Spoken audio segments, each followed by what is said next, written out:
Wisconsin lawmakers are on the cusp of striking a deal to ensure the Brewers stay in Milwaukee. Plus, a top Republican downplays a pressure campaign to impeach the state's top election official. Those are just some of the top political stories of the week. CBS 58's Capitol correspondent Emily Fannin has your weekly recap from Madison.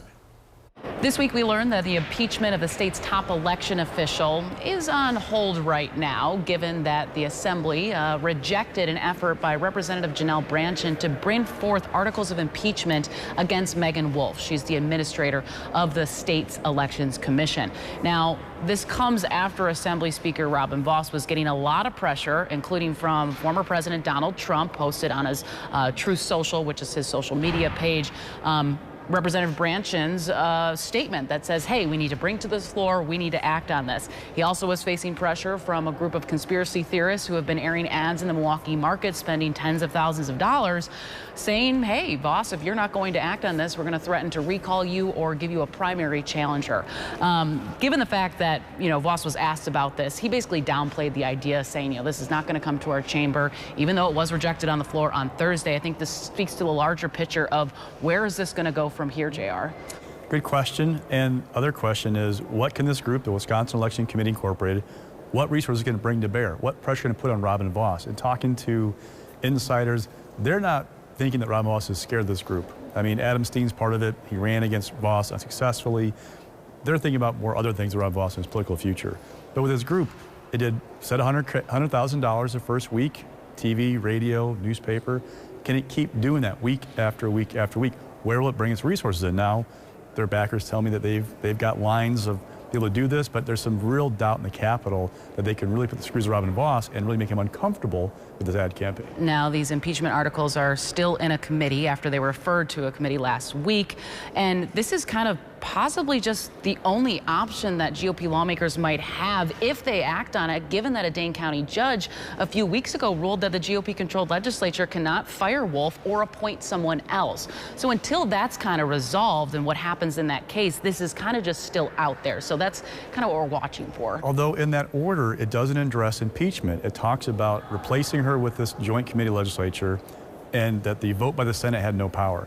But it doesn't envision impeachment, so I'm not sure it covers that. Right. I'm not a lawyer. Yeah. Talked to a couple who said that they may have to have more arguments about that issue, but it's be fascinating to watch how that plays out too. And now we know what the changes will be in the sweeping proposal that would fund repairs at American Family Field. There was a Senate amendment added to the bill this week that reduced the overall state's contribution by about $30 million. So now they're roughly at about $383 million will be contributed from the state. The Brewers are going to be pitching in $10 million more, which gets them to $150, and the city of Milwaukee County will remain at $135 million in the deal, and they will pay that over the next 27 years, which is the term of the lease.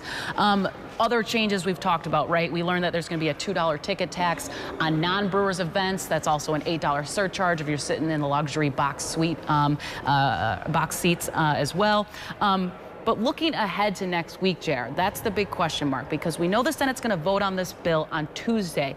But even with these changes, which, of course, senators would hope that this would get more of them on board, we don't know if there is enough votes, which they need to get to that magic number of 17. You got a lot of Dems that are saying no. We have some Republicans that are saying yes, but they're going to need Democratic votes to get this overboard. So we start with 9. Those are the number of members who either voted for it in committee this past week or said they were in favor of it. That assumes they all stick to what they did, right? Okay. Looking at the Democratic caucus, talking to my sources, they think you maybe could get up to half a dozen. 11 Republicans. How do you get them? And oh, by the way, if you keep changing this deal, you have to remember that the Assembly has to sign on to it, and the team does as well. If you go too far, the team could say, we're not into this anymore. So Democrats have ideas like, what about a clawback? What about if and when the team is sold, there's some kind of money sent back to the state to cover these repairs? Doesn't happen with major league teams for the most part. That would be a no-go for the team. That's an example of something that if you were to go to that extent, you'd risk alienating the team, and then it all falls apart. So there's this delicate dance right now of how far can you go to get this vote without losing that vote or that team in this deal. Right, and so it could be a very long day on Tuesday because both the Assembly and Senate are in. And, we know that Governor Evers has signaled support for some of these changes in the bill, but that is also, I think, something they have to be careful with if it pushes him over the edge as well. Yeah, and the impression is they're going to get this done. Leaders don't put bills on the floor to see them fail. They put them there because they think they have the votes or can get there. And pressure sometimes gets people off the ledge and onto a yes position on something they want to pass. All right, something we'll definitely be watching for next week. Thanks so much for joining us.